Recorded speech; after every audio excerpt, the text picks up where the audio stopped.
ఆయనిప్పుడు లేరు. ఆయన ఎప్పుడైనా మ భక్తిలోకొచ్చిన మొదట్లో అండి, నేను మా ప్రభుజీ గారు గూడా తిట్టుకునేవాళ్ళము కదండీ! ఊరికే నువ్వదంటావు, నేనిదంటాను కదా! ఇద్దరి భావాభిప్రాయాలు కలిసేవి కాదు. చిన్న చిన్న విషయాలకు గొడవొచ్చేది. అది భక్తి మార్గంలో వచ్చేదా? ఎలాగొచ్చేది? గొడవైతే వచ్చేదండి ఇద్దరి మధ్యలో.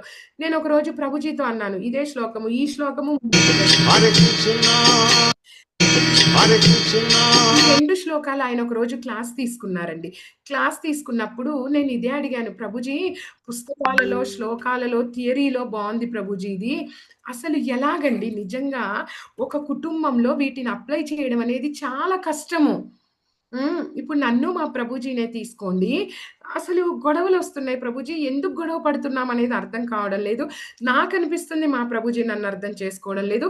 మా ప్రభుజీ కనిపిస్తుంది నేను ఆయన్ని అర్థం చేసుకోవడం లేదు. మరి ఎలా ఇప్పుడు దీన్నెలా సాల్వ్ చేయాలి? ప్రభుజీ ఒక్కటే మాట చెప్పారండి. "అమ్మ మీ ఇద్దరికి గొడవొస్తుంది కదా! భగవంతుడు ఏదో ఒక కథ నువ్వన్నా స్టార్ట్ చేయాలి." మా ప్రభుజీని కూర్చోబెట్టి చెప్పారండి ఇది. "నువ్వైనా ఏదో ఒక భగవంతుడి కథ కోపంలోనే స్టార్ట్ చెయి.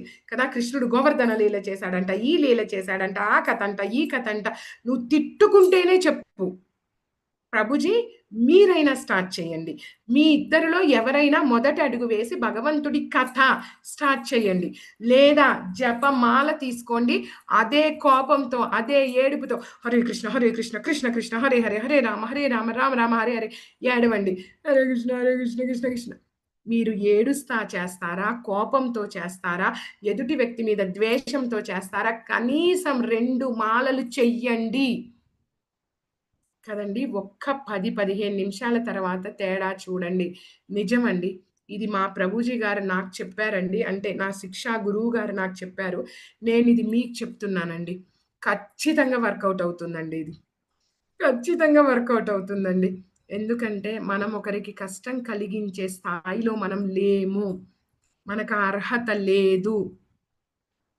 ఏవండీ? ఎదుటి వ్యక్తి ముల్లు మనకి గుచ్చుకుంటుంది. మన ముల్లు ఎదుటి వ్యక్తికి గుచ్చుకుంటుంది. ఖచ్చితమండి అది. ఎందుకంటే ఇద్దరం వేరు వేరుగా వచ్చామండి. కదా! అన్న, చెల్లెళ్ళు కొట్టుకోవడం లేదా? అన్న, తమ్ముళ్ళు కొట్టుకోవడం లేదా? మరి తండ్రి పిల్లలు కొట్టుకోవడం లేదా? వీళ్ళందరూ ఒకే రక్తం, ఒకే కుటుంబం కదండీ! వీళ్ళే ఇలా ఉన్నప్పుడు 2 వేరు వేరుగా వచ్చామండి. ఒక ఆలోచనగా వెళ్ళాలనుకుంటున్నాం. కదండీ! ఎవరి చేత కలతకి గురి కాని వారు. ఇప్పుడు భర్తొస్తున్నాడండి. భర్తేదో చిరాకులో వచ్చాడు కదా! మనల్ని పిచ్చి తిట్లు తిట్టాడండి. కదా! ఆయన ఏదో కోపం మన మీద తీశాడండి. తప్పే అది.